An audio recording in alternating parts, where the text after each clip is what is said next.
ফলে মাল্যদান এরপর শুরু হবে।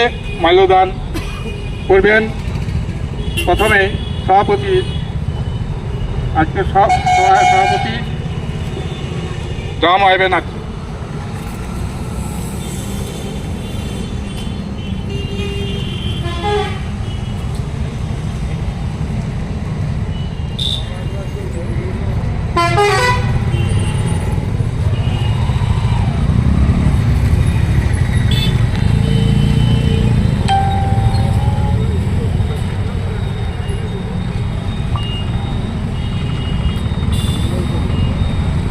এরপর ফেব্রুয়ারি কমিটি আমাদের পুরুলিয়া জেলার কনভেনার চিত্রগুপ্ত মহাশয় মাল্যদান করবেন।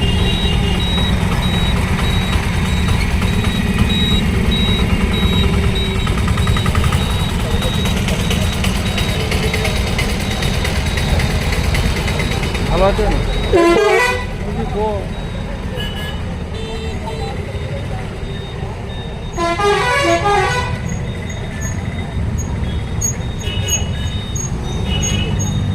এরপর মাল্যদান করবেন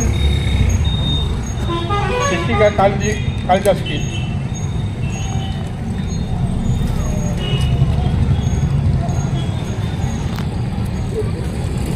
একটা বক্তব্য খাওয়া দাওয়া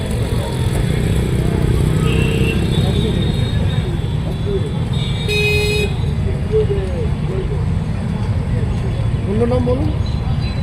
এরপর মাল্যদান করবেন অবসরপ্রাপ্ত শিক্ষক অসীম ভট্টাচার্য মহাশয়।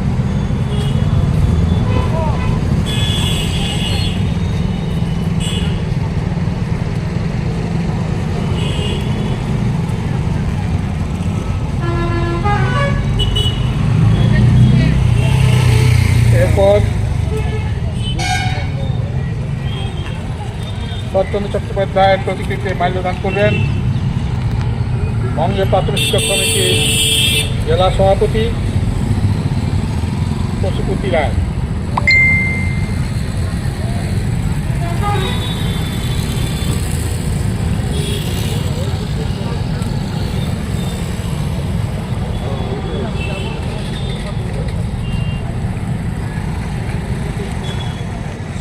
এরপর মাল্যদান করবেন বিশিষ্ট শিক্ষক অবসরপ্রাপ্ত শিক্ষক মধুসূদন বক্সি মহাশয়।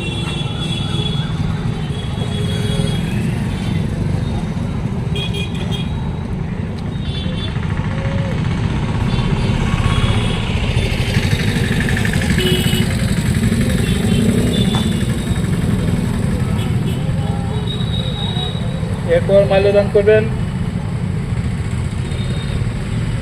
প্রাথমিক শিক্ষক সুমিত বাউরি মহাশয়।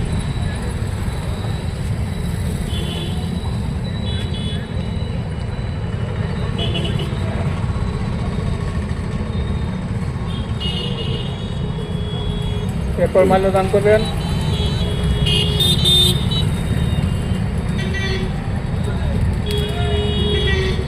বিপিটির জেলা সম্পাদক রাজকিশোর মাহাতো।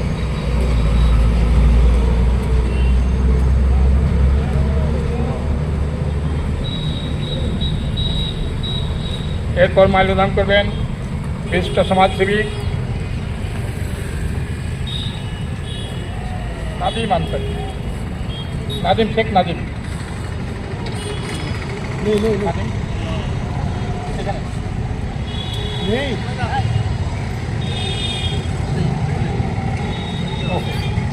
হরিহর বাসছে বলতে হবে কি?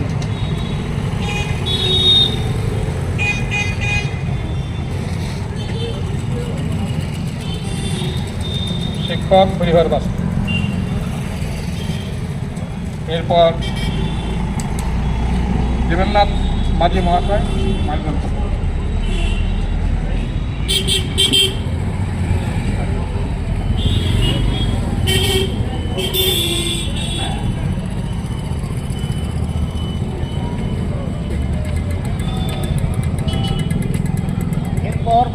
করবেন অবসরপ্রাপ্ত প্রাথমিক শিক্ষক অবসরপ্রাপ্ত প্রাথমিক শিক্ষক সমিতির জেলা সম্পাদক মণ্ডল।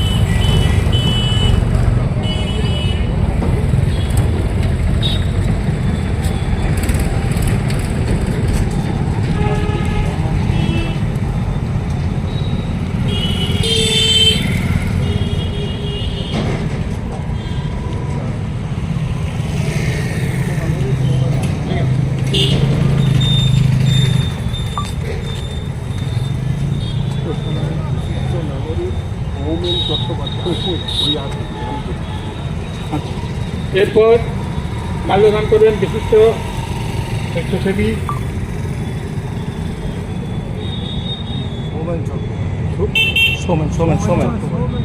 সৌমেন চ্যাটার্জি মহাশয়।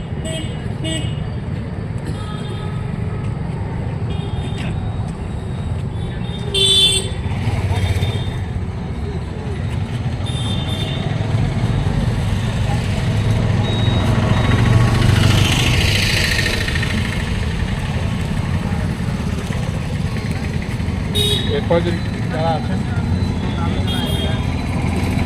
সব মহাশয়কে বক্তব্য দেখালাম তুললে বলার জন্যে বক্তব্য দেখে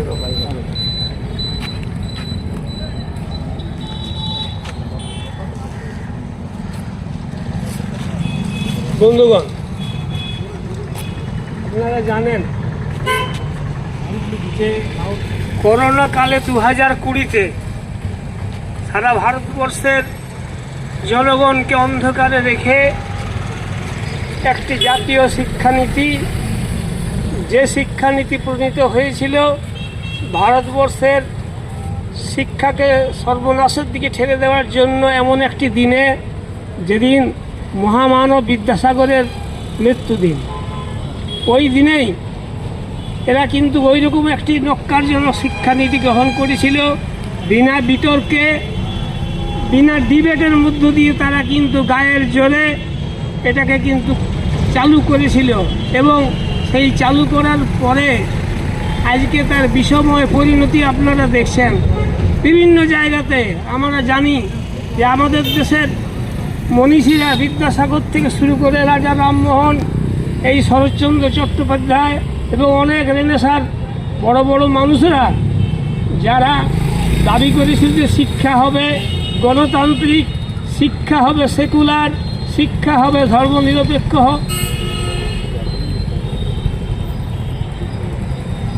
ফলে এইরকম একটি ন্যক্কারজনক শিক্ষানীতি তারা গ্রহণ করেছেন। তার বিরুদ্ধেই আমাদের এই আজকের অনুষ্ঠান। এই আজকের এই অনুষ্ঠানে উদ্বোধনী সঙ্গীত গাইতে আসছেন সৌমেন্দ্রনাথ চট্টোপাধ্যায়। তাকে তার গানটি গাওয়ার জন্য আমি অনুরোধ করছি।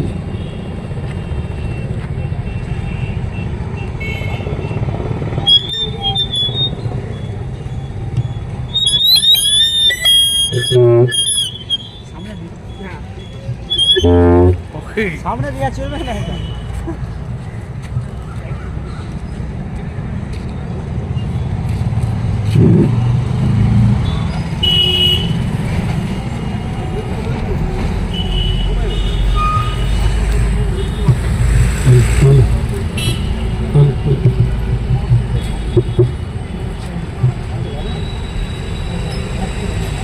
হ্যালো হ্যালো,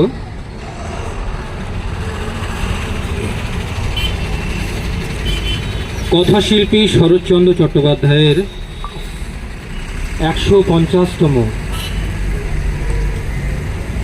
জন্মবার্ষিকী গত 15ই সেপ্টেম্বর 2025 ছিল। সেই উপলক্ষেই সেই সার্ধশতবার্ষিকী আমরা পালন করে চলেছি। আজকের দিনে, আজকের যুগে কথাশিল্পীকে মানব দরদি, জনদরদি শরৎচন্দ্র চট্টোপাধ্যায়কে আমাদের বড়ই প্রয়োজন। তাই আজকের এই শুভ উদ্যোগে আমরা সমবেত হয়েছি তাকে শ্রদ্ধা জানানোর জন্য। আজকে শ্রদ্ধেয় শিল্পী ভূপেন হাজারিকা শরৎবাবুকে শ্রদ্ধা জানিয়ে যে গান গেয়ে গেছিলেন, আজ তিনি নেই,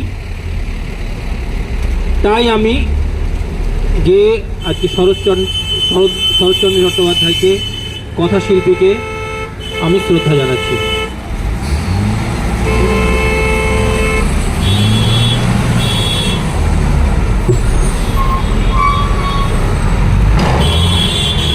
শরৎ বাবু, খোলা চিঠি দিলাম তোমার কাছে। শরৎ বাবু, খোলা চিঠি দিলাম তোমার কাছে। তোমার গফুর মহেশ এখন কোথায় কেমন আছে তুমি জানো না। হারিয়ে গেছে কোথায় কখন তোমার আমিনা। শরৎ বাবু, এ চিঠি পাবে কিনা জানি না আমি, এ চিঠি পাবে কিনা জানি না।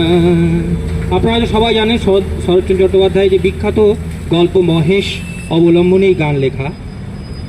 শরৎ বাবু, খোলা চিঠি দিলাম তোমার কাছে। তোমার গফুর মহেশ এখন কোথায় কেমন আছে তুমি জানো না। হারিয়ে গেছে কোথায় কখন তোমার আমিনা। শরৎ বাবু, এ চিঠি পাবে কিনা জানি না আমি, এ চিঠি পাবে কিনা জানি না। গেল বছর বন্যা হলো, এ বছর খরা। ক্ষেতের ফসল ভাসিয়ে নিল, মাঠ শুকিয়ে মরা। গেল বছর বন্যা হলো, এ বছর খরা। ক্ষেতের ফসল ভাসিয়ে নিল, মাঠ শুকিয়ে মরা। এক মুঠো ঘাস পায় না মহেশ, দুঃখ ঘোচে না তুমি জানো না। শরৎ বাবু, এ চিঠি পাবে কিনা জানি না আমি, এ চিঠি পাবে কিনা জানি না। শরৎ বাবু, খোলা চিঠি দিলাম তোমার কাছে। তোমার গফুর মহেশ এখন কোথায় কেমন আছে তুমি জানো না। হারিয়ে গেছে কোথায় কখন তোমার আমিনা। শরৎ বাবু, এ চিঠি পাবে কিনা জানি না আমি, এ চিঠি পাবে কিনা জানি না। ওর গিরার দেয় না হানা, নেই তো জমিদার। তবু কেন এ দেশ জুড়ে নিত্য হাহাকার। ওর গিরার দেয় না হানা, নেই তো জমিদার। তবু কেন এ দেশ জুড়ে নিত্য হাহাকার। জেনেছো দেশ তো স্বাধীন আছে ওরা বেশ। জেনেছো দেশ তো স্বাধীন আছে ওরা বেশ। তোমার গফুর আমিনার, তোমারই মহেশ। জেনেছো দেশ তো স্বাধীন আছে ওরা বেশ। তোমার গফুর আমিনার, তোমারই মহেশ। এক মুঠো ভাত পায় না গফুর, এক মুঠো ভাত পায় না গফুর, দুঃখ ঘোচে না তুমি জানো না। শরৎ বাবু, এ চিঠি পাবে কিনা জানি না আমি, এ চিঠি পাবে কিনা জানি না। শরৎ বাবু, খোলা চিঠি দিলাম তোমার কাছে। তোমার গফুর মহেশ এখন কোথায় কেমন আছে তুমি জানো না। হারিয়ে গেছে কোথায় কখন তোমার আমিনা। শরৎ বাবু, এ চিঠি পাবে কিনা জানি না আমি, এ চিঠি পাবে কিনা জানি না। ধন্যবাদ। আমি লাইভ করছি, পরে করছি, লাইভ করছি, এমার্জেন্সি।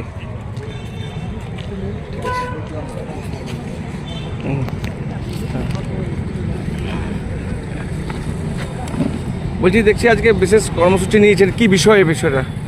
এটা হচ্ছে আগামী 24 জানুয়ারি বেঙ্গালোরে হ্যাঁ, এনএপি, যেটা ন্যাশনাল পলিসি অফ এডুকেশন, যেটা কেন্দ্র সরকার চালু করেছে বা করতে চলেছে, তার এগেনস্টে একটা জনগণের শিক্ষানীতি, যেটা পিএপি বলা হচ্ছে, পিপুলস এডুকেশন পলিসি, এটার খসড়া সমস্ত রাজ্যে পাঠানো হয়েছে এবং সমস্ত রাজ্যের যারা বিশিষ্ট সাহিত্যিক, বিজ্ঞানী, তারপর হচ্ছে ভাইস চ্যান্সেলর, শিক্ষাবিদ, শিক্ষক, অভিভাবক, প্রত্যেকেরই মতামত নিয়ে আগামী 24 জানুয়ারি বেঙ্গালোরে এটা নিয়ে একটা মত বিনিময় সভা হবে। ওখান থেকে যে নির্যাসটা, যে আজকে যে এটা একটা ধ্বংস করছে এনএপি, ন্যাশনাল এডুকেশন পলিসি, যে আজকে শিক্ষাটাকে ধ্বংস করে দিচ্ছে, তাহলে জনগণের কাছ থেকে শিক্ষাটা কেড়ে নিতে চাইছে। ফলে জনগণের মতন করে শিক্ষানীতিটা আমাদেরকে চাই। তাহলে সেটার জন্যে বেঙ্গালোরে এই অনুষ্ঠানটা হচ্ছে এবং ওখানে তাদের সমস্ত রকম মতামত সংগ্রহ করে, সমস্ত রাজ্য থেকে যারা বিশিষ্ট লোক, তাদের মতামত সংগ্রহ করে তার একটা নির্যাস সেফ এডুকেশন কমিটি এটা কেন্দ্র সরকারের কাছে রাখবে এবং কেন্দ্র সরকার উপরে একটা চাপ সৃষ্টি করা হবে যে আপনার এনএপি, অর্থাৎ ন্যাশনাল এডুকেশন পলিসি, এটাকে বাতিল করে জনগণের শিক্ষানীতি চালু করবে। আপনার পরিচয়? আমি হচ্ছে পুরুলিয়া জেলা সেফ এডুকেশন কমিটির কনভেনার, অবসরপ্রাপ্ত শিক্ষক সুব্রত মুখার্জি। ধন্যবাদ।